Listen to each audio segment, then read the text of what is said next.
con el capítulo en el cual nos hemos quedado, capítulo 13, ¿sí?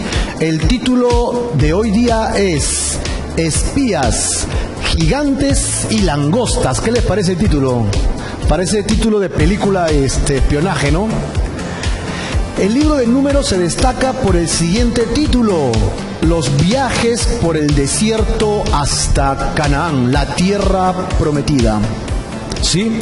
Antes de entrar de lleno en el estudio del capítulo 13, recordemos lo que estudiamos en Éxodo. Cuando ellos salieron de la tierra prometida, iban a la tierra de Canaán. El objetivo era que ellos se entrenarían para poder tomar las bendiciones terrenales que Dios les había dado a esta nación, la misma tierra de Canaán. Así que Canaán no podemos ponerlo en el nivel de Canaán es el cielo, Canaán es la bendición celestial, sino Canaán es la bendición terrenal que nosotros necesitamos para bendecir. Así que vamos a tener nuestros gigantes. Terrenalmente vamos a tener nuestros propios cananitas contra quien luchar, nuestra propia carne que destruir. Así que este es un poco el énfasis de ir a la tierra prometida, ¿no? Estamos en entrenamiento. Tú vienes a la fe y dime si no es verdad que cuando te conviertes, cuando vienes a la fe, entonces tienes luchas, pruebas, dificultades, tenemos cosas que arreglar en nuestras vidas. Pues, ¿para qué nos estamos entrenando en esta tierra, recibiendo las bendiciones o no terrenales? ¿Para qué nos entrenamos? Para el cielo. Finalmente vamos a ir a la presencia de Dios. Ya en la presencia de Dios tenemos que haber resuelto todos los problemas aquí en la tierra. Es más, tu decisión eterna no la puedes tomar en el cielo. Cuando me muera en la presencia de Dios, me arrepiento. ¿Qué te parece esa idea? ¿No? Mientras que estoy en la tierra, hay que disfrutar lo que hay en la tierra. Ese es un mal concepto. El verdadero concepto es: la decisión se toma vivo y coleando aquí en la tierra. El arrepentimiento genuino se toma en la tierra, aquí, ahora nosotros. Así que este capítulo es uno de los más trascendentales en la nación de Israel. Nuevamente encontraremos que la nación vuelve a murmurar, vuelve a tentar a Dios, vuelve a ponerse en contra de Dios. ¿Ok? Vamos a hablar acerca de los espías. Y esto suena a, ¿cómo se llama? Esas películas de espionaje. Bueno, tararán. Espías. Ellos van a encontrar gente enorme y también van a sentirse como si fueran pequeñas cucarachitas, unas langostas comparados con tremendos hombres. Estudio de hoy, Número capítulo 13 al capítulo 14, versículo 19. Versículo clave. Vamos a ver hoy día el versículo clave, que es 14:18. Jehová, tardo para la ira. Qué bueno, ¿verdad? Y también dice: grande en misericordia, que perdona la rebelión, la maldad. Acá dice iniquidad y la rebelión, aunque de ninguna manera tendrá por inocente al que es culpable. De ninguna manera. Que visita la maldad de los padres sobre los hijos hasta los terceros y hasta los cuartos. Así que tenemos este versículo clave, Números capítulo 14, versículo 18. Va a ser casi el final de nuestro estudio. Vamos a dividir nuestro estudio en tres partes. Tres partes claves. Primero, el título, ¿cuál era? Espías, gigantes y langostas. Primero vamos a ver la misión. Ellos tienen una misión de espionaje. Una misión de espionaje, y esto abarca todo el capítulo 13. Y luego veremos cómo Israel se rebela contra la bendición, la dirección y la misión que Dios les da en la tierra. ¿Sí? Eso va a ser del capítulo 14, versículos del 1 al 19, y finalmente acabaremos con una aplicación. Así que el estudio es muy simple, el estudio de hoy. Primero, entonces, empezamos. Misión de los 12 espías. Números capítulo 13. Este capítulo 13 va a describir la misión de los 12 espías en la tierra de Canaán. Luego, cómo es que ellos regresan y finalmente el informe que ellos dan. Lo curioso es que el informe va a tener dos interpretaciones. Un grupo tendrá una interpretación de lo que vieron y el otro grupo, el más reducido, otra interpretación de lo que vieron y lo que Dios les ha prometido. Así que, capítulo 13, los espías en Canaán, su regreso y el informe o el reporte del informe. Versículo del 1 pues al 2 del capítulo 13 de Números. Jehová habló a Moisés diciendo: envía tú hombres que reconozcan la tierra de Canaán, la cual yo doy a los hijos de Israel. De cada tribu de sus padres enviarás un varón, cada uno príncipe entre ellos. Cada uno príncipe entre ellos. Así que aquí tenemos el texto. ¿Cómo empieza el versículo? Jehová habló a Moisés diciendo: envía. Ahí he subrayado los tres verbos: hablar, decir y enviar. ¿Quién es el que está enviando? Moisés, Jehová Dios, el hermano Fernando Zalaco. ¿Quién está enviando? Jehová Dios, ¿no? Vamos a analizar bien en el contexto de la Biblia. ¿Quién envía a los espías? La pregunta ¿es realmente la intención de Dios espiar la tierra? ¿Tú puedes creer que Dios diga: a ver, chicos, vamos a ver qué sucede allá en Canaán, vayan a enviar unos espías a ver qué reporte nos traen? ¿Tú crees que Dios necesita un reporte así? ¿Verdad que no? Porque Dios lo sabe. Dios lo sabe todo. Pero aquí pareciese que realmente Dios los está enviando. La verdad y en conclusión es: Dios sí los está enviando, pero es porque ellos quieren ir, ¿no? Ellos quieren ir. ¿Ok? ¿De dónde sacas eso, Marco? De aquí, Deuteronomio capítulo 1, versículo del 20 al 22. Miren lo que dice acá en el versículo 21. A Moisés dice: entonces os dije, mira, Jehová tu Dios te ha entregado la tierra, sube y toma posesión de ella como Jehová el Dios de tus padres te ha dicho. No temas ni desmayes. Moisés le está diciendo a la nación: no teman, no desmayen, vayan a tomar la tierra. Pero vinieron a mí todos ustedes y dijeron: envíanos varones delante de nosotros, que nos reconozca la tierra, nos traiga razón del camino, por donde hemos de subir y de las ciudades. ¿Quiénes están pidiendo que envíen espías? Todos ellos. Versículo 22 de Deuteronomio capítulo 1. La nación dijo: ok, Moisés, vamos a ir a la tierra prometida, pero no vamos a ir sin antes estar seguros. Así que por favor, envíanos espías. ¿Quién está pidiendo los espías? El pueblo está pidiendo espías. Ustedes han escuchado esa mala frase que siempre dice: la voz del pueblo es la voz de Dios, ¿no? Dice, esto es falso de toda falsedad. La voz del pueblo no siempre es la voz de Dios. Que el pueblo tenga necesidad y clame justicia es diferente, pero no siempre la voz de todo un pueblo es la voz de Dios. Correcto. Por ejemplo, en otros países no muy lejanos al nuestro han hecho votación y el pueblo ha elegido, ¿qué cosa hay aquí? Unión civil. Y eso va en contra de los principios de Dios. No siempre la voz del pueblo es la voz de Dios. ¿Sí? Ahora, Dios está diciéndoles: yo los voy a enviar a la tierra, yo les voy a dar la tierra, yo voy a darles a ustedes la tierra prometida. Y ellos dicen: un momentito, Señor, antes que nos envíes, nosotros humanos terrenales limitados, queremos saber si la vamos a poder conquistar, si vamos a poder entrar.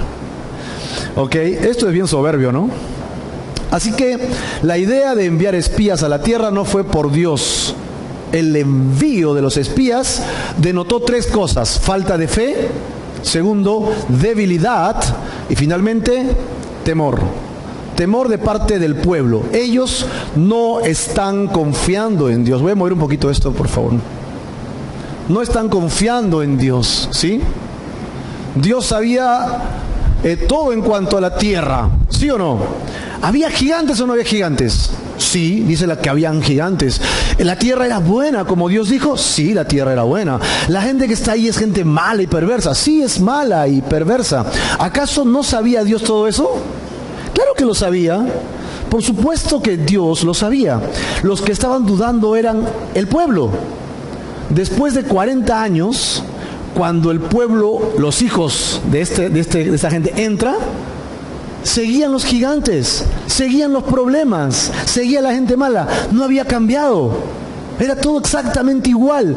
No entraron porque simplemente no creyeron. Ahora, nosotros, ¿andamos realmente por fe?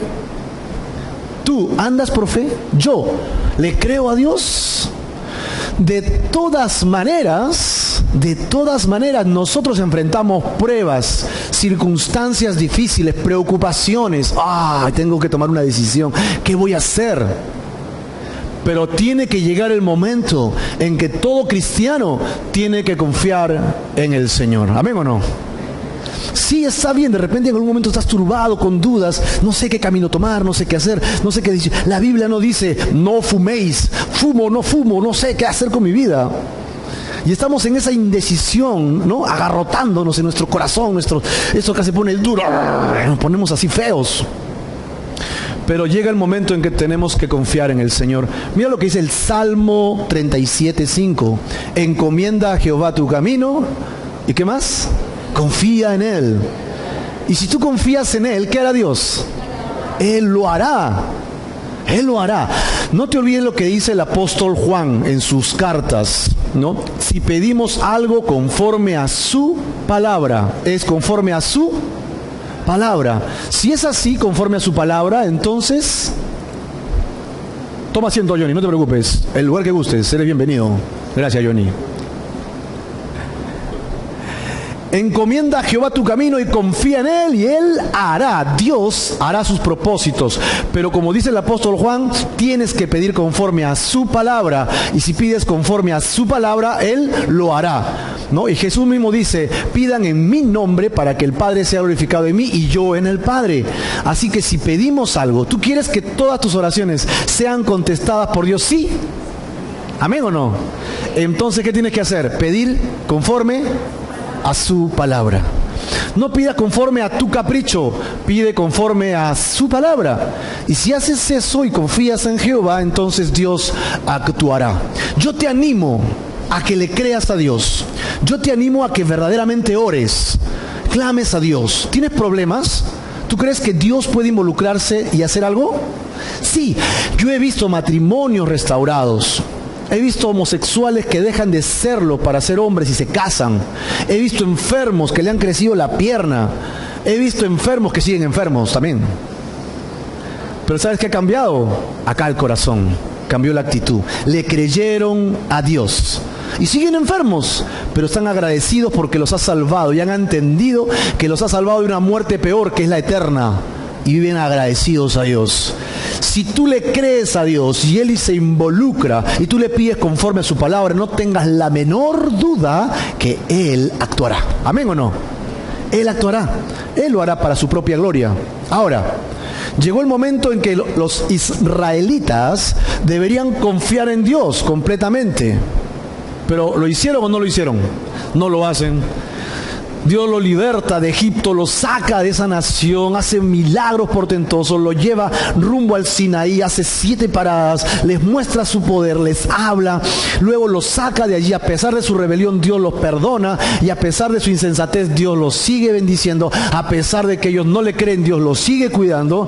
Llegan hasta acá, ven el poder de Dios y dicen, no, vamos a enviar espías. De repente Dios se ha equivocado, ¿no? Este es otro de los casos en que Dios dice, ¿quieres eso? Ok, te lo voy a dar. ¿Estás seguro que quieres eso? Entonces toma, ahí te lo voy a dar. Pero las consecuencias son tuyas.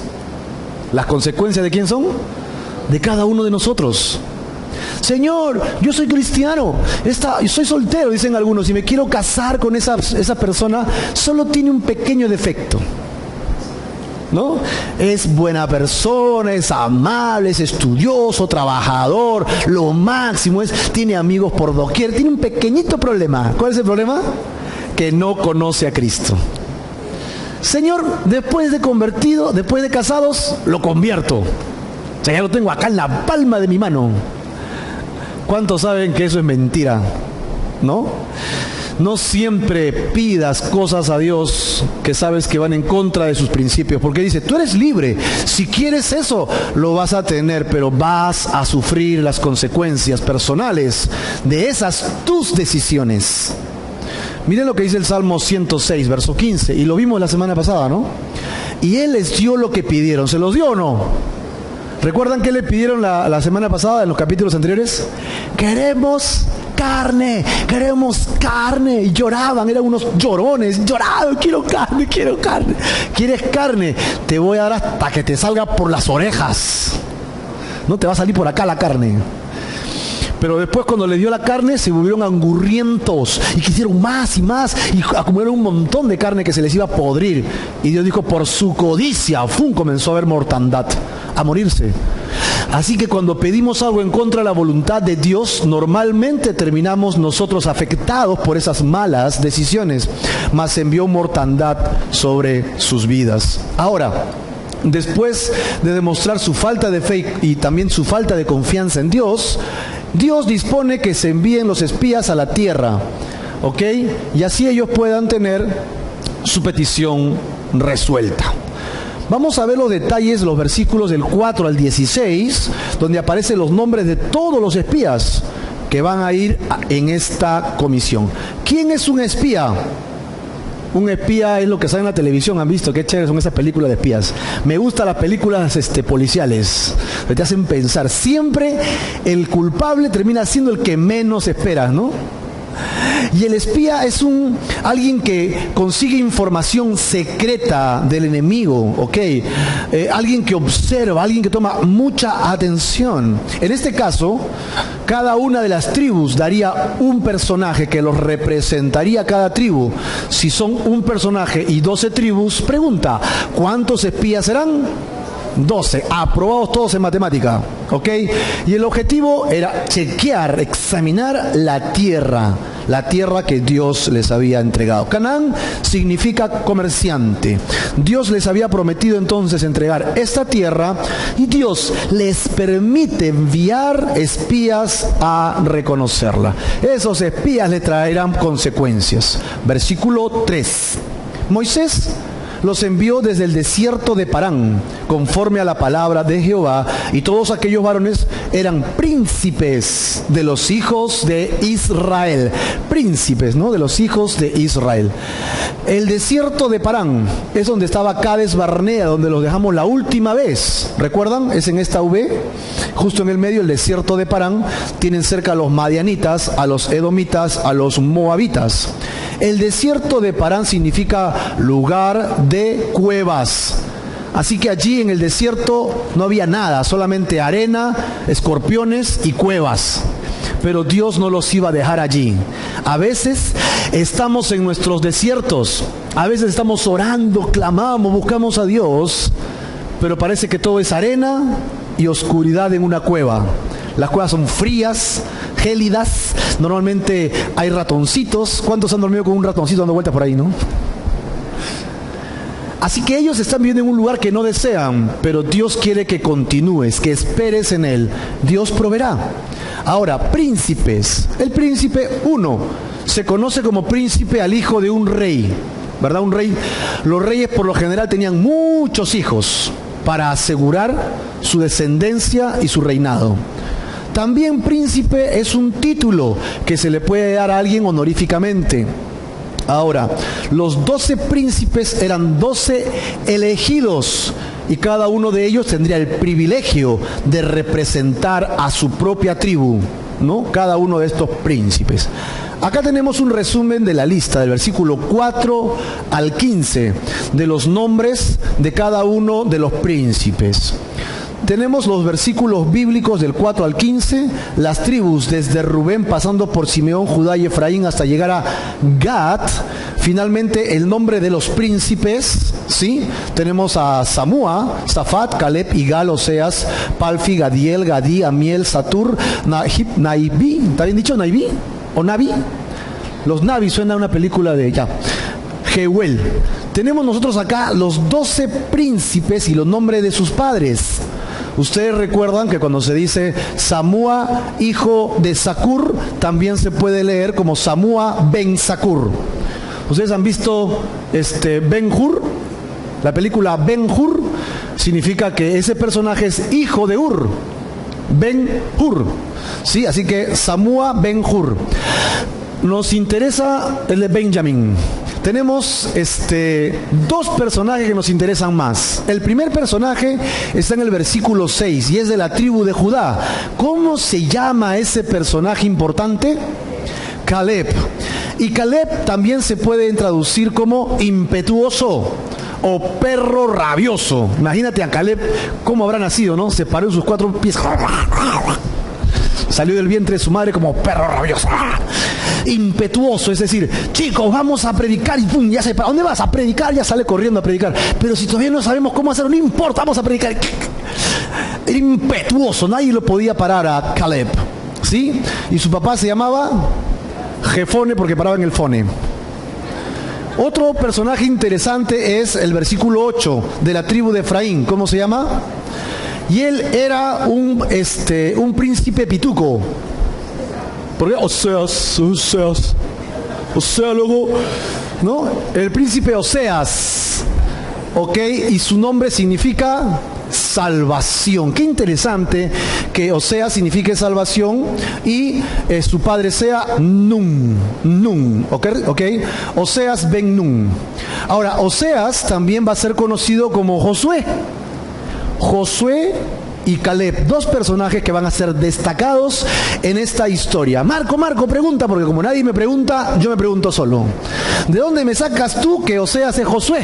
Bueno, la respuesta la vamos a encontrar en el versículo siguiente, versículo 16.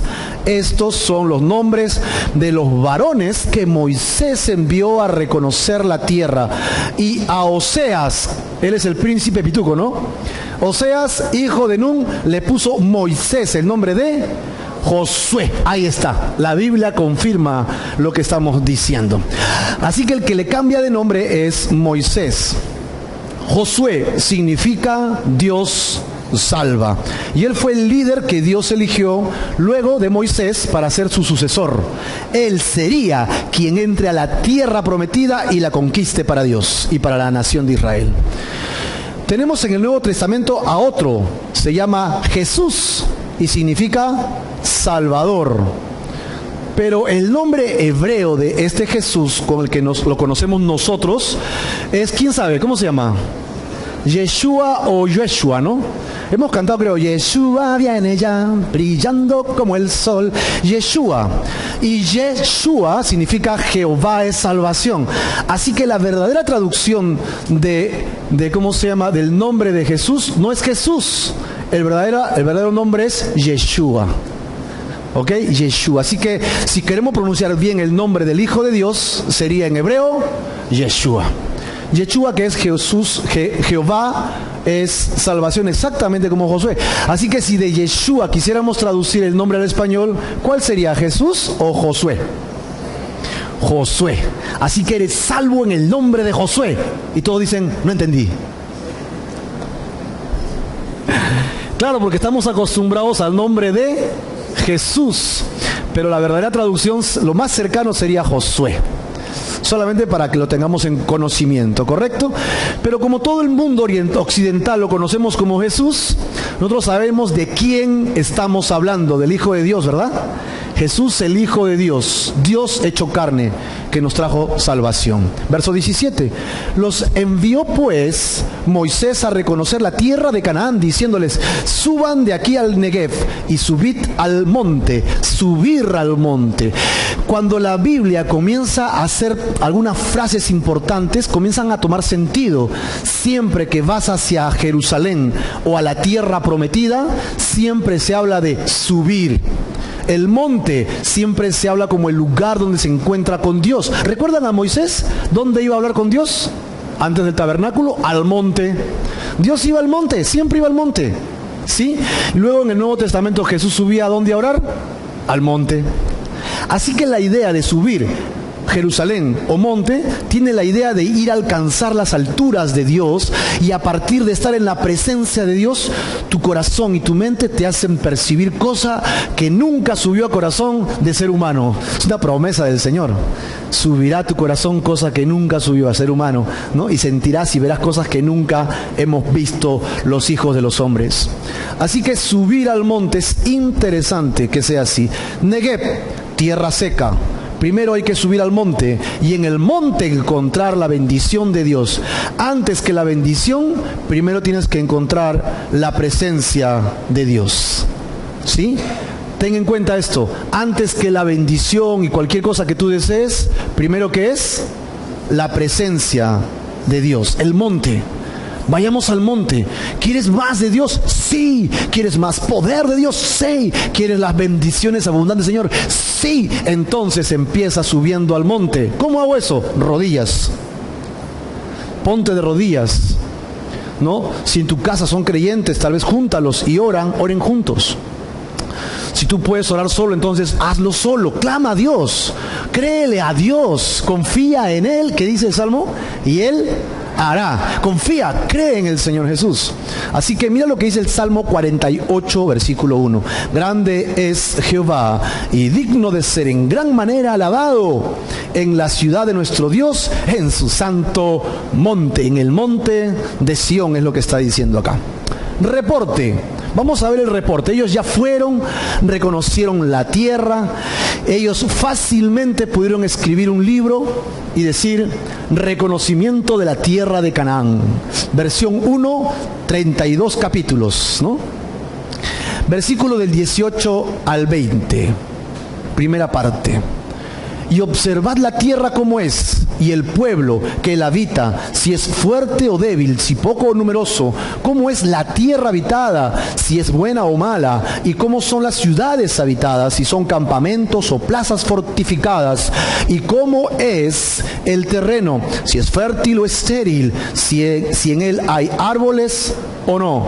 Ojo, este reporte que le están pidiendo tiene 4 puntos básicos. 1 es el pueblo, 2 la tierra habitada, 3 las ciudades habitadas, y 4 el terreno. Pero todo eso Dios les había dicho que iban a encontrar. Dios le dijo que era tierra que fluye leche y miel, que sería una tierra de bendición. Si le crees a Dios, el Señor tiene bendición para sus hijos. Si le creemos a Dios, Dios tiene bendición. Pero nosotros dudamos de Dios, dudamos del Señor. El pueblo es fuerte, es poco, la tierra, ¿no?, es buena o mala, las ciudades, hay campamentos o casas, el terreno fértil y hay frutos. El reporte era muy claro, 4 conceptos de reporte para el reporte final, pero todo en base a algo: incredulidad. Si Dios dice, ¿no lo hará? Si Dios promete, ¿no cumplirá? ¿Acaso Dios es como cualquier hijo de ser humano para mentir? Dios no miente. Si tú encuentras promesa de Dios para tu vida, créele a Dios y camina por esas promesas, porque Dios cumplirá. Luego les dice, finalmente, esfuércense y tomen del fruto del país. Del fruto del país querrá decir acerca de los frutos que encuentren en el país, ¿sí? Y era el tiempo de las primeras uvas. Así que a Moisés creo que le gustaba el juguito de uva, ¿no? Porque le dice, tráeme fruta, te vas de viaje, chao, no te olvides de mandar fruta, decimos nosotros, ¿no? No te olvides de mandar fruta, manda fruta. Y él les dice, tráiganme fruta, a ver qué tan buena es verdaderamente esa fruta. Así que Moisés les dice que se esfuercen en tomar los primeros frutos. Y esforzarse es acción enérgica del cuerpo o del espíritu para conseguir algo. Y Dios dice, esfuérzate, sé valiente, no desmayes, sigue adelante. Parece que todo es gris, parece que todo es difícil, parece que no hay salida para lo que tú necesitas. Solo un día más, solo una puerta más, solo un espacio más. Dale oportunidad al cambio. Espera en el Señor, confía en Él y Él hará. En serio, créele al Señor Créele al Señor. Habitar cerca de la presencia de Dios finalmente te va a dar frutos, buenos frutos. Así que Moisés sabía que estaba en la temporada de uvas y quería que le traigan fruta. Dios quiere que estemos en su presencia y quiere que nosotros traigamos fruto. Un cristiano que no da fruto es un cristiano que no es renacido de nuevo. Un cristiano que no está haciendo obras para el Señor y dándole gloria a Dios es un cristiano pasivo, muerto, taimado. Un cristiano que no está dándole frutos para la gloria de Dios es un cristiano que no está honrando a Dios. Dios quiere que demos fruto. No quiere que solo recibamos, quiere que compartamos. Me encantó ayer, la escuela dominical se fue a la plaza de Barranco y han estado predicándole a los chicos allá. El viernes, todos los viernes con el nuevo Ben, ¿no? Versión renovada, sin barba. Están saliendo los viernes a predicar. Vamos a hacer obra, vamos a dar fruto. Vamos a compartir de lo que creemos en el Señor Jesús. Mateo 7:16. Por sus frutos los van a conocer. ¿Acaso se recogen uvas de los espinos o higos de los abrojos? ¿Acaso tú sacas manzana de la vid, de la uva? No, ¿verdad?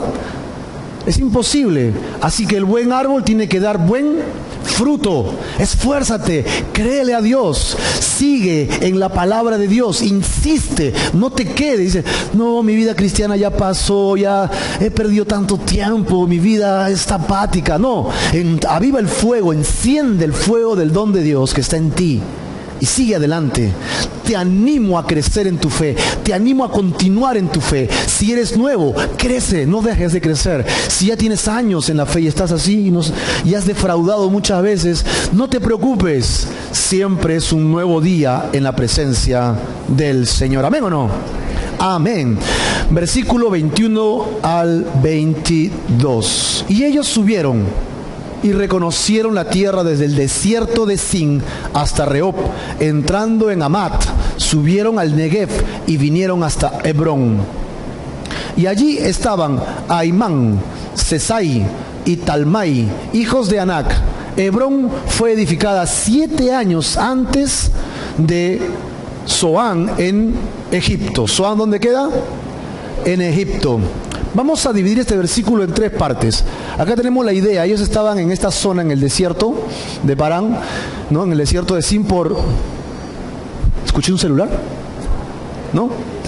Iban a subir al Negev para llegar hasta Hebrón. Así que de abajo hacia arriba, ¿no? Hacia el norte, iban a comenzar a investigar toda la zona pasando por Jerusalén. Toda esta zona sería investigada acuciosamente por los 12 espías. Ellos encuentran lugares, personas y fechas importantes. Vamos a ver, por ejemplo, Rehob significa espacio abierto, Amat, fortaleza, Negev, tierra seca, y finalmente Hebrón, lugar de pacto. Tenemos 4 lugares que ellos encuentran importantes o por donde pasaron, lugares estratégicos. Luego encontramos a personajes. Aimán, hermano de hombre. El siguiente es Sesai, blanquizco, ¿no? O blanquiñoso. Talmai sería grande y Anac sería cuello largo. Cuello largo. Así que los 12 espías se encontraron con gente singular, de gran tamaño, de cuellos largos, de tez blanca, ¿ok? Y que todos eran hermanos entre ellos. Este es un poco el reporte de la gente que ellos encontraron. Bien, luego habla de Hebrón. Hebrón edificada 7 años antes de Zoán. Y Zoán está en Egipto. En Salmo 78:12, miren lo que dice. Delante de sus padres hizo maravillas en la tierra de Egipto, en el campo de ¿dónde? De Zoán. Este texto está relacionando Hebrón con Zoán, y en Zoán Dios hizo maravillas. La gente de Hebrón que construía 7 años después decía, yo he escuchado algo que sucede allá en Zoán. Hablan de un Dios poderoso que está trabajando en una nación que se llama Israel. ¿Cómo serán esos tipos? Bueno, lo van a conocer dentro de 47 años, ¿no? Así que ellos saben quiénes son. saben quiénes son. Hebrón, entonces, edificada 7 años antes. Hebrón es el lugar que Dios usará como pacto para Israel. Esto es interesante porque fue antes de que fuera Asban. Así que Dios tenía una promesa para su pueblo desde antes de ser esclavos en Egipto. Dios ya les prometió. Dios ya les entregaría esa tierra. Hay promesa para nosotros, hermanos. Léete el libro de Efesios. Tenemos todas las bendiciones espirituales reservadas para nosotros en Cristo Jesús. Dice que Dios ya te bendijo. ¿Sabías eso? Yo estoy esperando la bendición y Dios dice que ya te bendijo con toda bendición espiritual en los reinos celestiales. Dios ya produjo bendición para ti. Bendición espiritual primeramente, y si alcanza algo económico, físico, Dios te lo dará, pero ese no es el objetivo principal de la bendición. El objetivo principal de la bendición es que ya no estás condenado al infierno, sino que tienes vida eterna en Cristo Jesús. ¿Cuántos dan gracias a Dios por esa gran bendición? El reino, nuestro reino, como dijo Jesús, ya no es de este terrenal. Nuestro reino es un reino espiritual y más grande que se convertirá en un reino físico en el milenio. Yo estoy esperando ese reino. Imagínate, ¿qué presidente nos va a tocar ahora en abril? ¿Y en julio va a entrar todavía? No. ¿Qué tipo de personajes nos van a liderar? Yo no creo que un hombre terrenal tenga la capacidad moral completa de liderar una nación. Que nuestro país es democrático y que tenemos que orar por nuestros líderes, hagámoslo. Voten por la mejor elección, que el Señor guíe su voto. No voten al azar, seamos sabios. Dice que oremos por ello, que busquemos la presencia de Dios para que seamos lo mejor posiblemente gobernados. Pero ningún hombre me va a dar un gobierno como me lo va a dar Jesucristo. Y Jesucristo ha prometido que regresará por nosotros e instaurará un reino donde Él será mi presidente principal, mi rey. Y yo, imagínate también tú reinarás con Él. ¿Quieres reinar con Jesucristo? Así que lo tengo acá, Alan García, en la pantalla. Va a ser un chancay a 20 céntimos. Comparado con el conocimiento, el poder que Dios nos va a dar a nosotros para gobernar. Dios es poderoso y Dios tiene algo mucho más grande que cualquier cosa terrenal que podamos tener. La bendición está en el Señor. Verso 23. Y llegaron hasta el arroyo de Escol y de allí cortaron un sarmiento con racimos de uva, el cual trajeron 2 en un palo. ¿Cuántos racimos? 2 racimos en un palo. Pero 2 racimos lo traigo en la mano. ¿Para qué quiero un palo? Para traer 2 racimos. Y de las granadas y de los hijos o higos, dice ahí. Ah, ya, gracias, higos. Así que traen, ¿qué cosa? Uvas. ¿Qué más? Granadas e higos. Estos 3 frutos abundaban en este lugar, pero traen 2 racimos de uvas, los ponen en una rama y vienen 2 personajes trayendo este racimo. Deben haber sido racimos muy grandes. Y algunos dicen que todavía en esta época que estaba decreciendo toda la naturaleza por el pecado del hombre, que Dios ya había decidido en Noé que el hombre no viva más de 120 años, la gente comenzaba a vivir menos. Pero cuando Dios creó todo era grande, todo era precioso. Imagínate, no como decía las manzanas, unas manzanas, las uvas, de repente eran enormes uvas. Yo me alucino pensando una uva, me la meto en la cabeza, me la como por adentro, qué rica, ¿no? Para dejar la cáscara. Eran tremendas uvas que con 2 racimos tenían que cargarlo entre 2 personas. Todavía en las selvas del Amazonas, que está en todo Sudamérica, tú encuentras que muchas de las frutas todavía son grandes, ¿sí o no? Hasta los animales son más grandes. Tú ves, ¿de qué tamaño son acá las cucarachitas? Chiquititas, ¿no? Pero tú vas en la selva, te miran. No, los pericotes acá son así, las ratas, allá son unas mucas enormes. Tú ves las frutas acá, sí, las frutas, qué ricas, agarras tu racimo, allá unas frutazas, ¿no? Los plátanos que nos llegan acá a Lima, platanito seda, chiquitito, tienes que cargar tu plátano acá en la mano. Tremendas frutas que hay en la selva, qué ricas, ¿no? Pues imagínate, ellos estaban yendo a un lugar donde había mucha bendición, aún todavía la tierra era fértil en gran manera y todo lo que había era grande, realmente era bendición. Versículo 24 al 25. Y se llamó aquel lugar Valle de Escol porque el racimo que cortaron de allí los hijos de Israel y volvieron de reconocer la tierra al fin de 40 días. 40, no te olvides, ¿cuántos años pasaron en el desierto? 40 años, ahora son 40 días. El número 40 es interesante en la numerología bíblica, ¿no? Acá tenemos el Valle de Escol, ok, ahí recogen los frutos. Ellos regresan y tienen el compromiso de regresar con la fruta entera. Imagínate, un viaje con uvas. ¿Cómo habrá sido ese viaje, no? Espera, la fruta. Tienes que hacer que pase exactito para que no se madure ni una uva. Y 40 en la Biblia es el número que se va a convertir en el número de prueba. 40 siempre habla de prueba, ¿no? ¿Cuánto tiempo estuvo Jesús en el desierto? 40 días. Y vas a encontrar que 40 es un número de prueba. Así que los 12 espías estaban pasando por su prueba. ¿Prueba de qué será? Prueba de fe. Porque ellos traerían el reporte. Y si traen un excelente reporte, la gente dirá amén. Y si traen un pésimo reporte, la gente dirá no. Así que de ellos dependería el futuro de toda la nación. La prueba era grande. Versículo 26. Y anduvieron y vinieron a Moisés y a Aarón y a toda la congregación de los hijos de Israel en el desierto de Parán. ¿En dónde? En Cádiz, ¿no? En Cádiz. Y dieron la información a ellos y a toda la congregación y les mostraron el fruto de la tierra. ¡Wow! Y dijeron, agarraron su fruto y dijeron, esto es fabuloso. Algarabía, fiesta, contentamiento, todo el mundo se chocaba la mano. ¡Sí, Satán! ¡Sí! Todo el mundo veía el fruto y decía, es verdad la bendición de Dios, ¿no? Que vino con estos hombres. Así que Cádiz significa sagrado. Los 12 espías trajeron el reporte a Aarón, a Moisés y a todo el pueblo. Ellos vieron el reporte y la prueba, ¿qué cosa era? Las uvas. La prueba de que es verdad, las uvas.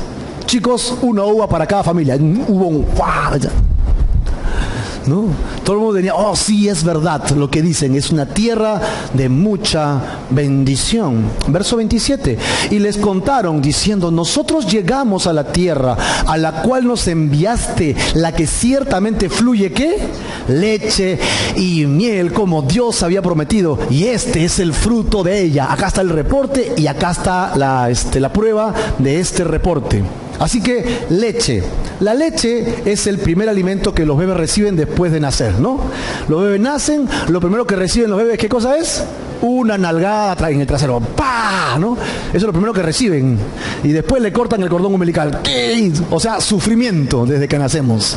Y después, ¿qué viene? El consuelo. Le ponen en el pecho de mamá y comienzan a succionar la leche. La leche tiene todos los nutrientes que el bebé necesita. No necesita masticar nada, suficiente con esa leche. La palabra de Dios debe ser como leche para nosotros. ¿Qué dice 1 Pedro? ¿Recuerdan acerca de la leche espiritual? Desead como niños recién nacidos la leche espiritual no adulterada, para que por ella podamos crecer en nuestra salvación. Así que la palabra de Dios es nuestra mamadera, nuestra leche.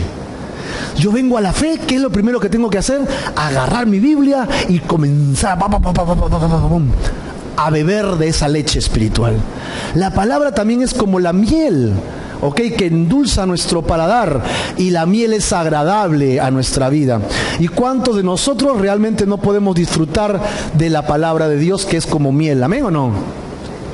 Es verdad, tú pruebas la palabra de Dios, la comienzas a entender y a disfrutar, y comienzas a llevarla a tu vida y disfrutas la palabra de Dios. ¿Amén o no? Yo he aprendido a disfrutar la palabra, no solo leerla, sino a disfrutarla, a vivirla, a entender los personajes, a entender qué pasa, qué no pasa, a hacerme preguntas. Yo soy más preguntón y yo me pregunto a mí mismo, y como ya nadie me responde, yo me pregunto solo y me respondo solo y ahí comienzo a investigar la palabra. Qué rica se hace la palabra de Dios así. Tanto así que cuando dejo de leerla, hiel y amargura entran a mi corazón. Algo me falta, que es la palabra de Dios, ¿no? La tierra había sido prometida como leche y miel. Ahora, esta palabra que no me gusta, más. Uy, aquí empiezan los problemas. Versículo 28. Mas el pueblo que habita aquella tierra, uno, es fuerte, y las ciudades grandes y encima fortificadas, no son placitas. Y también vimos allí a los hijos de un tal Anac. Anac, ahora vamos a ver a quién se refiere con Anac. Ellos vieron sus limitaciones. El pueblo, dice, que habita allí es fuerte, ¿no? Habitan los hijos de Anac, y las ciudades muy grandes y fortificadas. ¿Eso era verdad, sí o no? Sí, era verdad. Pero cuando tú pones más, aquí viene el problema. ¿Vamos a creerle a Dios? Sí. ¿Vamos a orar? Sí. ¿Vamos a leer la Biblia? Sí. El jueves tenemos culto, más ya no tengo tiempo para venir el jueves al culto. Tenemos ayuno y oración, mejor ¿por qué no desayuno? ¿No? Tenemos estudio en la tarde, ay, es que quiero dormir, ¿verdad? Te animo a que lleves los devocionales y leas, ay, es que todo el día estoy ocupado, no sabes cuán ocupado estoy. Más es el problema de los cristianos. Si Dios ya nos dijo qué hacer, ya no hay nada más. Hagamos lo que Dios nos pide hacer y sustentemos nuestra vida en ello y no caigamos en esta trampa. Ellos se compararon con los gigantes. Ellos solo miraron sus limitaciones. No entendieron realmente que era Dios quien les iba a dar la tierra. Ellos creyeron que ellos iban a conquistarla en su fuerza. Si Dios te ha prometido algo, Dios te lo va a proveer. Si Dios te va a abrir una puerta, no hay quien la cierre. Y si Dios te cierra una puerta, no le empujes para abrirla. Déjala cerrada. Las bendiciones de Dios vienen con paz y con bendición. Pero yo soy débil, yo no sé cómo voy a hacer. Dios dice, diga el débil, fuerte soy. En Cristo Jesús sí podemos, ¿ok? Números 13:29. Amalek habita en el Negev. Estos tres grupos, los heteos, jebuseos y amorreos, ¿dónde habitan? En el monte. Y el cananeo habita junto al mar y a la ribera del Jordán. Ajá. Ellos descubren técnicamente quiénes habitan con nombre propio y dónde habitan. Amalek, ¿dónde vive? Arriba en el Negev. Este grupo, los heteos, jebuseos y amorreos, ¿dónde habitan? En el monte. Y el cananeo en la orilla, junto al mar. Vamos a ver algo interesante. Amalek significa belicoso. ¿Qué tal nombrecito? Así que si vas a tener otro hijo, ¿le vas a llamar? No, ¿cómo le vas a llamar belicoso? Oye, belicoso, ven para acá, no te pases. Amalek. Segundo, el eteo significa terror. Imagínate esos nombres. Jebuseo, ¿sabes qué significa? Pisoteado, ¿no? Te paró pisoteando, o sea, es el que para pisoteando a todo el mundo. El amorreo, alpinista, le gusta subir a los montes. Y el cananeo, mercaderes. ¡Qué títulos! Así que ellos vinieron con un reporte diciendo, hemos encontrado a los belicosos que viven en el Negev. Hemos encontrado a los que causan terror en los montes. Y hemos encontrado a los que les gusta subir a las montañas y hacer mercaderes en el Jordán. ¿Tú puedes imaginar lo que había en su cabeza cuando venían haciendo el reporte? Los belicosos, los terroristas, los pisoteadores, ¿no? Los mercaderes que son medios tramposos. Esta gente es la que nos toca a nosotros enfrentar. Así que eso en la cabeza es: la tierra está habitada y tendrán que luchar contra ellos. Nosotros, los cristianos, tenemos lucha. Dice la Biblia que tenemos lucha, ¿verdad? Pero nuestra lucha no es ni contra el jefe ni contra la suegra. ¿Sí dice, verdad o no? ¿Cómo es? Nuestra lucha no es carnal, sino poderosa en Dios para destrucción de fortalezas. Así que nosotros tenemos poder para vencer, pero tenemos que reconocer nuestros enemigos. En el Antiguo Testamento los enemigos son literales, hombres físicos. En el Nuevo Testamento nuestros enemigos no son las personas, sino quienes están detrás de esas personas. ¿Y cómo sabes eso? Recuerdas que Jesús se levantó y dijo, voy a Jerusalén, ¿no? Y se puso hacia adelante para caminar a Jerusalén y alguien se le puso en medio. El gigante. Así era conocido Pedro, el gigante, porque enorme Pedro. Y se puso ahí, no Señor, no pasarás. Y Jesús, ¿qué le dijo? Pedrito, te voy a explicar, siéntate. ¿Qué cosa le dice Jesús a Pedro? ¿Quién recuerda? Apártate de mí, Satanás. Oye, ¿Pedro es Satanás? ¿A quién le estaba hablando Jesús? Al Satanás que estaba adentro, eso es. Por favor, no le vayas a decir a tu cónyuge cuando te molesta, apártate de mí, Satanás.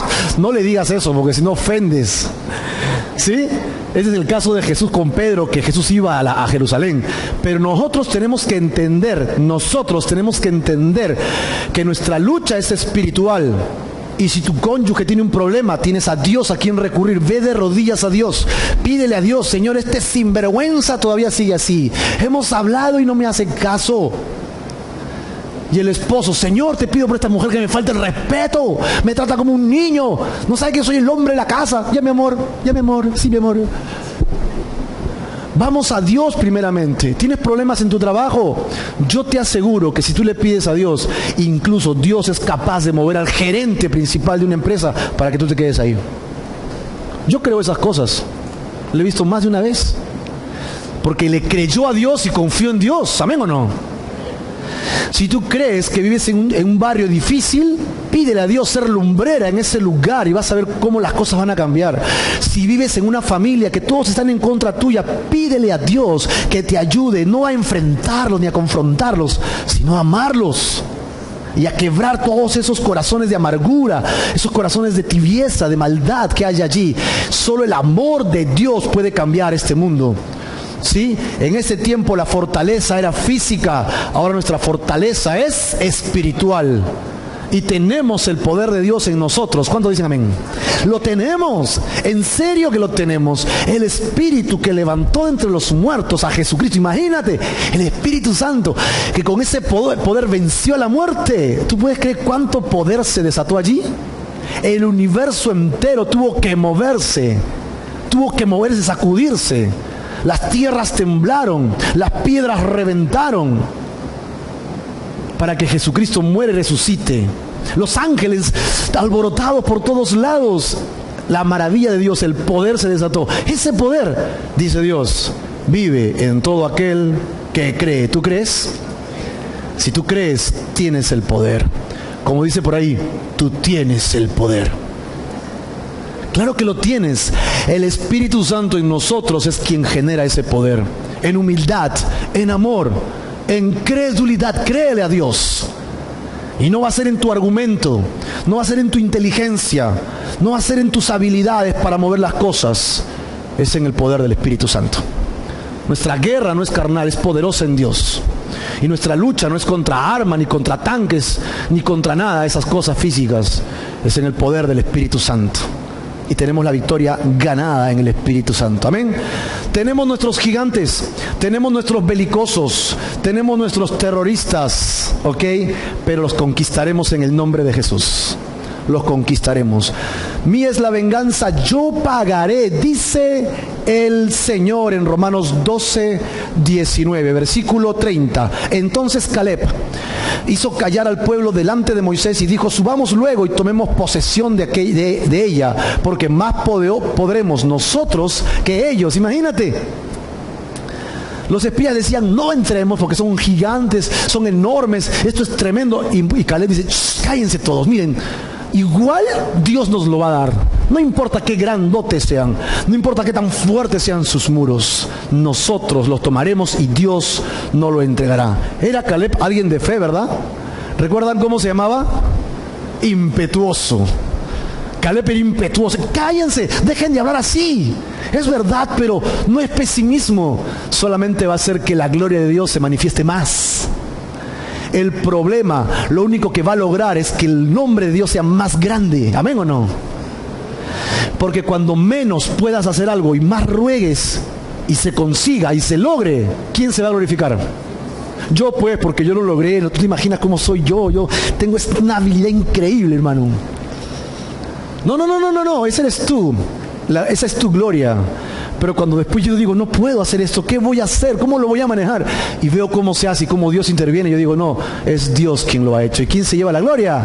Dios. Así que mientras más difícil el problema, más grande la gloria de Dios. Y verás la gloria de Dios en tu vida.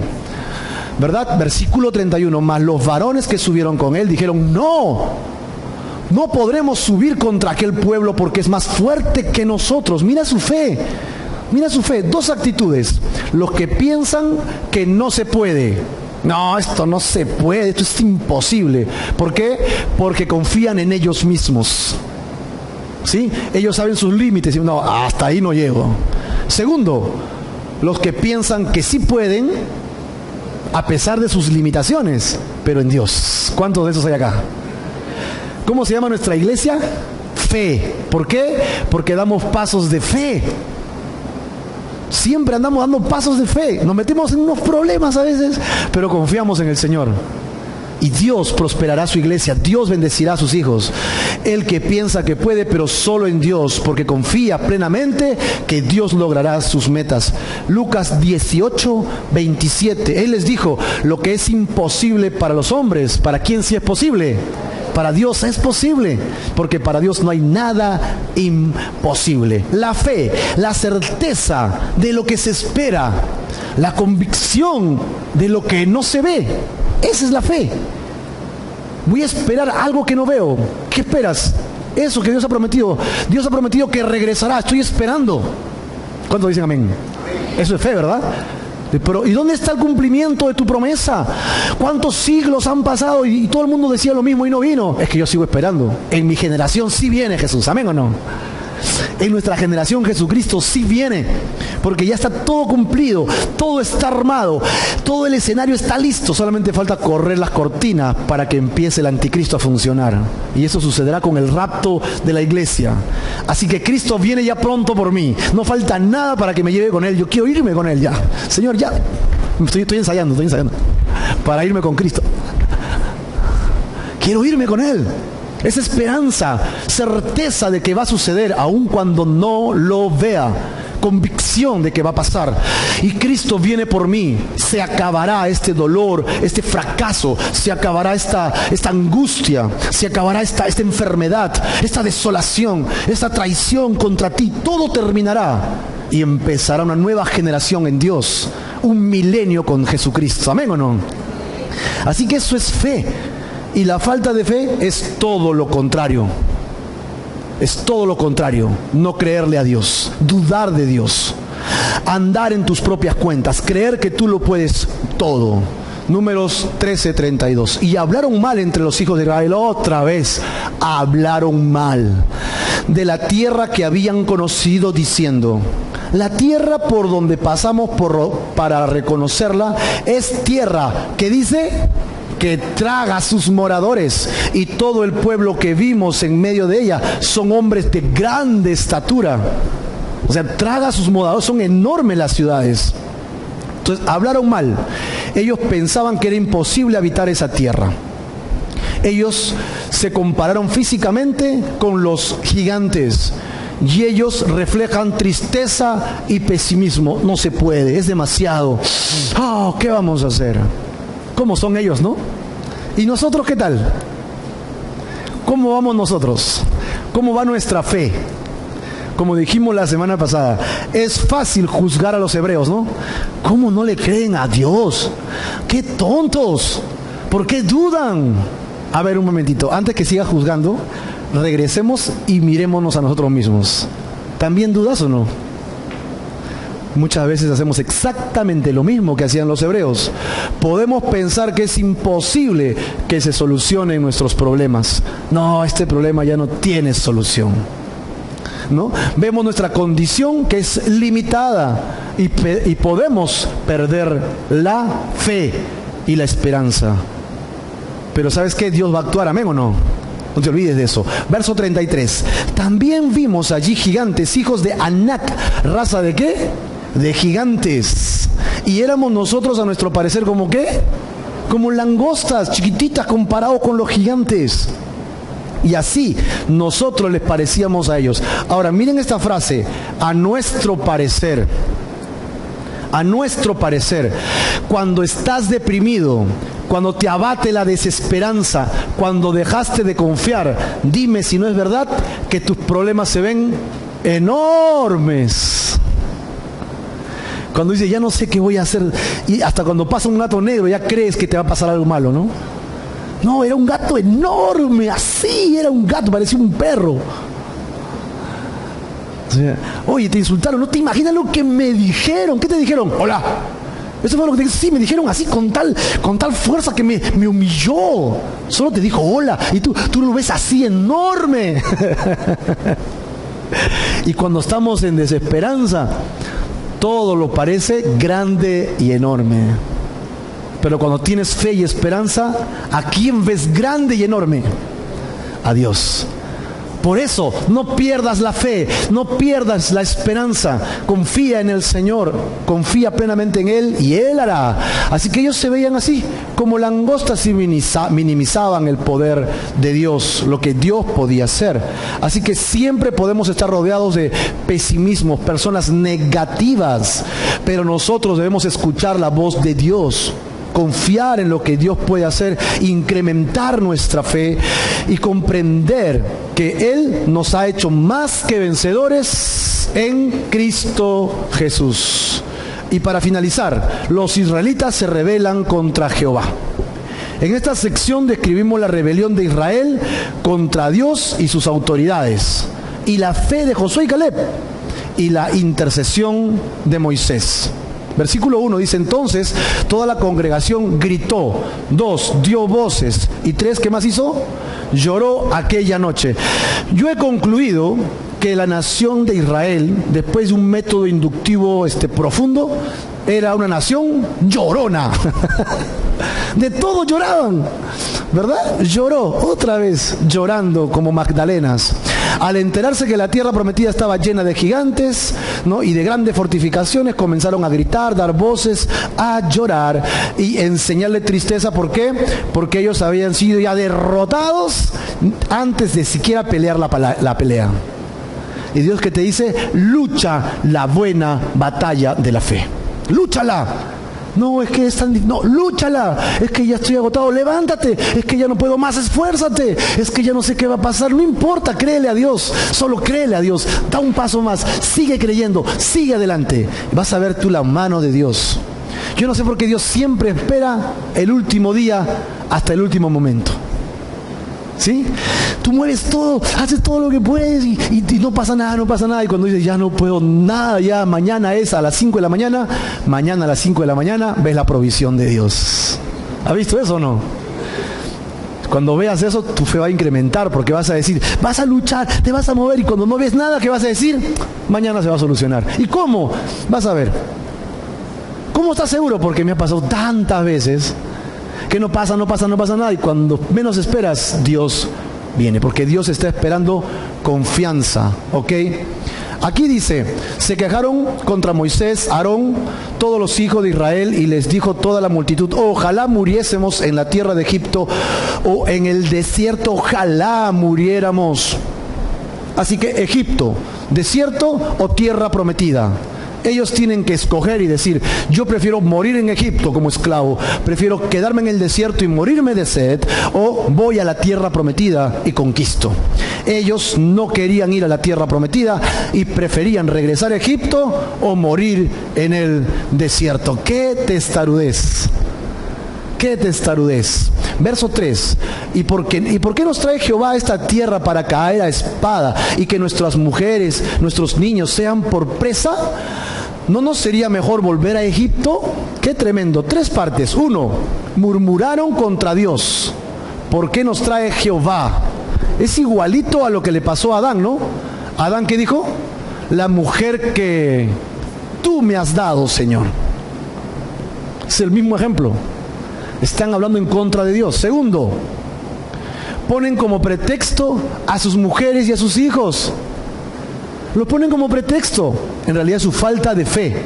Ellos están preocupando por sus hijos, ¿Qué les puede pasar? ¿Y tú crees que Dios no se está preocupando por eso? Pregunta, al final, ¿quién entró a la tierra prometida? Sus hijos.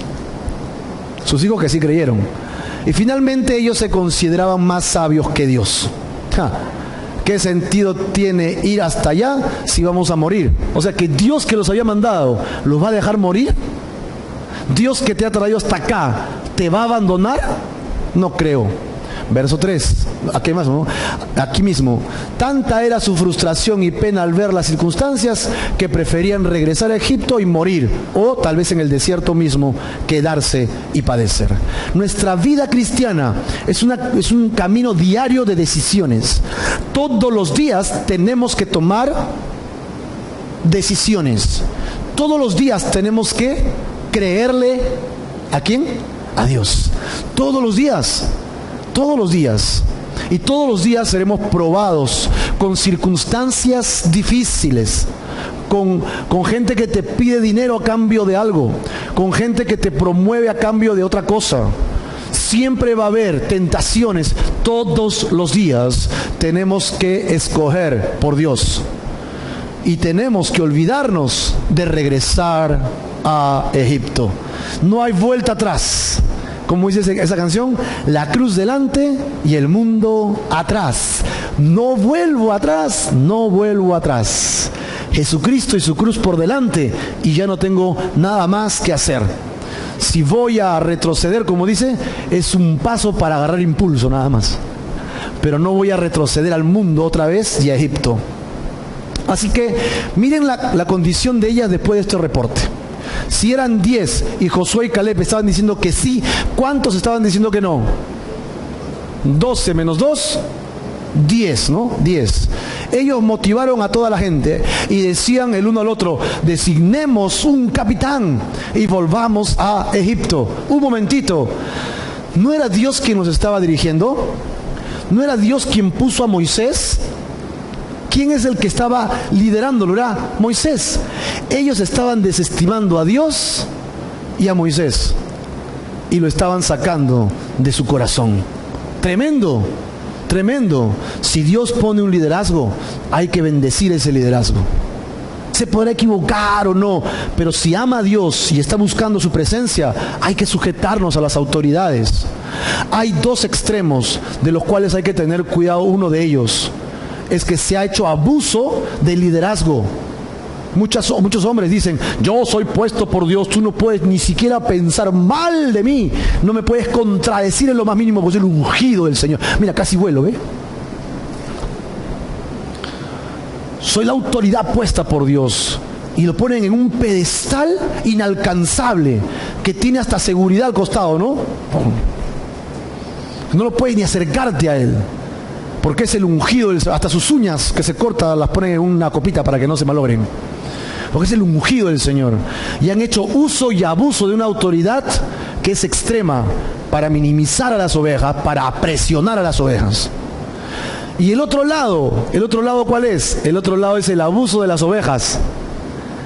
Porque si el pastor sabe su lugar, las ovejas minimizan la autoridad y quieren decir, ese no sirve, vamos a poner a otro. Cuando fue puesto por Dios. La autoridad sí es puesta por Dios. Hay que respetar, hay que amar la autoridad. Dice la Biblia que hay que amar a sus pastores, obedecer a sus pastores, a los líderes espirituales en la iglesia. Hay que honrarlos. ¿Amén o no? Sí, pero esa persona nunca debe poseer tu vida ni tus decisiones. Ese hombre es alguien que administra los bienes de la iglesia. Pero tampoco te debes ir al otro extremo y minimizar la autoridad y echarla por un lado y desestimar lo que dice. El equilibrio correcto es ese hombre, esa mujer, son puestos para que Dios guíe nuestras vidas, para que apaciente nuestras almas, para que oren por nosotros, y nosotros debemos respetar esas autoridades siempre y cuando estén buscando a Dios, siempre y cuando estén sometidos al amor de Dios. Y en este caso Moisés sí estaba sometido. Dios sí es nuestro capitán.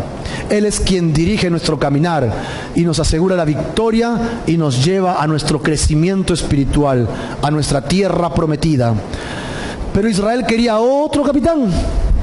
¿Y ese otro capitán dónde los llevaría? A Egipto y al mundo. Si actuamos desacreditando, si actuamos en rebelión, ¿Vamos a acabar dónde? En Egipto. Sin las promesas, sin las bendiciones de Dios. Resolvamos en nuestro corazón amar a Dios y sujetarnos a una estructura básica de iglesia para bendecir su nombre. Números 14:5. Entonces Moisés y Aarón se postraron sobre sus rostros delante de toda la multitud de la congregación de los hijos de Israel. ¿Sí? Moisés se quebrantó, clamó, tuvo respeto y reverencia a la presencia de Dios. Eso significa rendir, humillarse y debilitarse ante Dios. La multitud se levantó, se rebeló. ¿Y qué hizo Moisés? No agarró su espada y se puso a pelear contra los 6 millones de personas. ¿Qué hizo? Se humilló a Dios delante de la gente. No tengas miedo a humillarte a Dios. No tengas miedo a confesar a Dios. Si tú te sometes a Dios y dejas que Dios sobre en tu vida, te aseguro que vas a ver cómo Dios actúa. Dios, en el momento más difícil, es lo primero que debemos buscar antes de buscar otra alternativa en nuestra vida. Miren a Josué y Caleb, ¿ok? Eran de los que habían reconocido la tierra. ¿Qué hicieron? Rompieron sus vestidos, ¿no? Rasgaron sus vestidos. ¿Y qué significa rasgar sus vestidos? Es señal de dolor, indignación y luto. Era como se manifestaba este dolor. Así que ellos estaban protestando. Ven a Moisés y Aarón que se tiran al suelo. Josué y Caleb se rompen las vestiduras. Y ellos dicen, hey, un momento. Acá están buscando a Dios. Acá no estamos todos de acuerdo. Acá está pasando algo raro. Y hablaron. ¿Quiénes hablaron? Josué y Caleb, ¿no? A toda la congregación de los hijos de Israel, diciendo, la tierra por donde pasamos para reconocerla es tierra en gran manera buena. Si Jehová se agradare de nosotros, Él nos llevará a esta tierra y nos la entregará. Tierra que fluye leche y miel. Josué y Caleb, primero, reconocen que la tierra era buena. Segundo, recuerdan al pueblo que era lo que Dios les prometió entregar. Por lo tanto, tercero, todo depende de la gracia de Dios. Todo depende de la voluntad de Dios. Si Dios te llama al ministerio, si Dios te llama a servirle, si Dios pone un deseo en tu corazón por acercarte a Él, ve hacia Dios. No detengas tu camino. Ve a Él, créele y camina hacia Él. Deja que Él gobierne tu vida.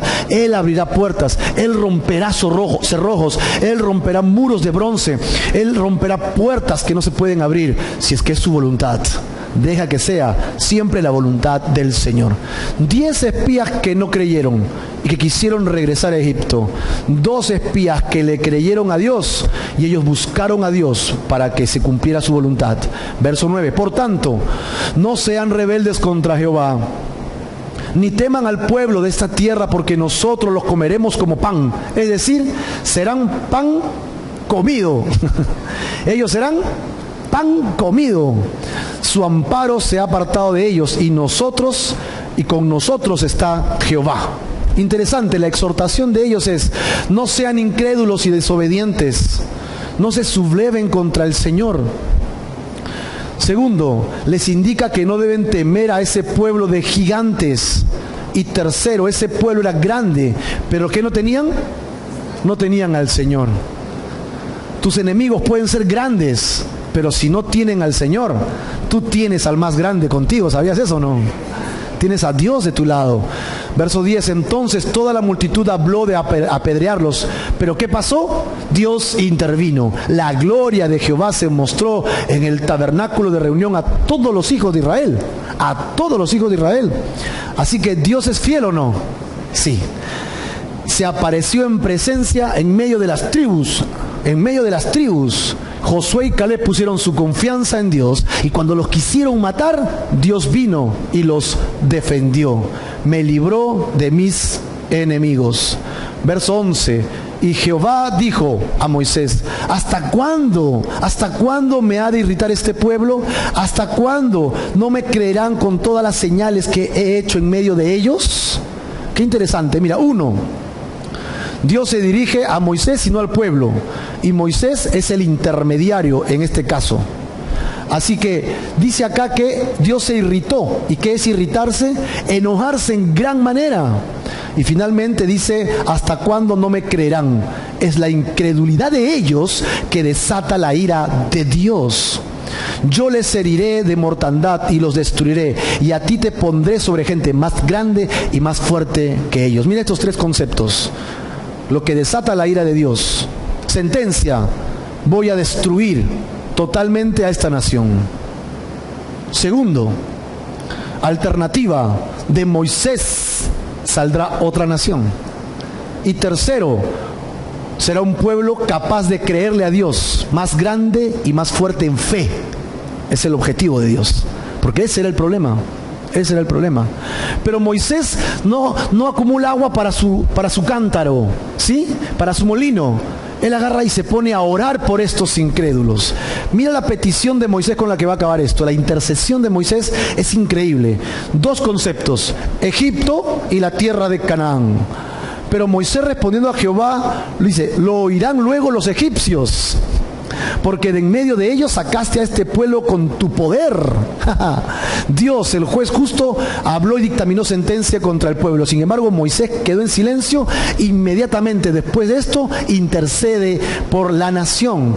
Y lo dirán a los habitantes de esa tierra. Es decir, en otras palabras, ¿qué va a decir la gente, Señor? ¿Qué va a decir Egipto? ¿Qué va a decir la tierra de Canaán?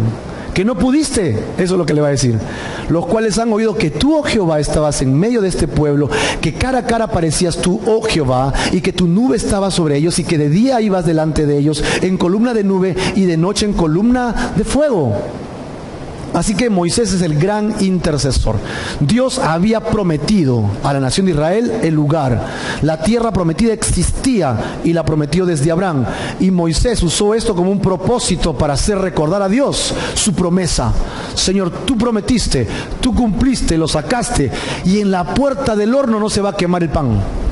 ¿Qué va a decir la gente? Que no pudiste hacer tu pancito. Versículos del 15 al 16.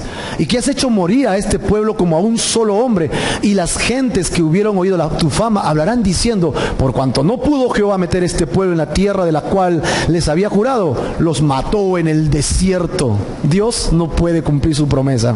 Moisés, en su oración, se basa en las promesas que Dios había hecho, y que ante todo era el nombre de Dios sobre las naciones que tenía que respetarse en este caso.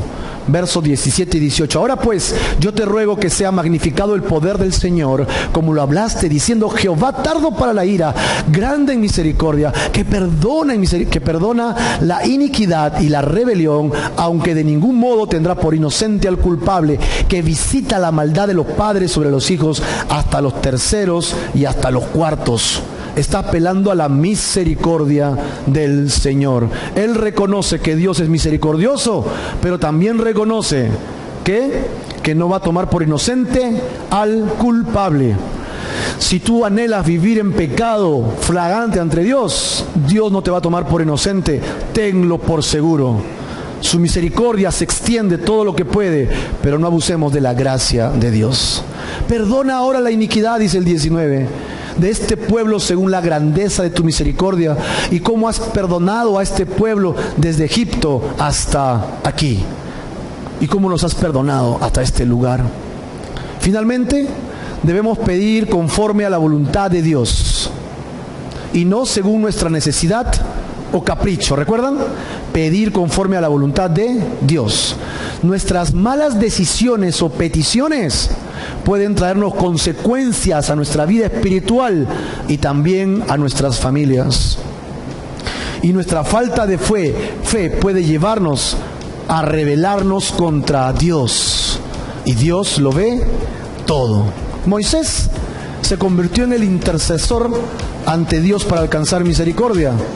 Pero nosotros tenemos otro Moisés, mucho más grande, Yeshua HaMashiach, Jesucristo, el Hijo de Dios, el Mesías, intercede ante Dios por nosotros, no a la diestra del Padre, para que alcancemos misericordia y perdón de nuestras rebeliones y de nuestros pecados.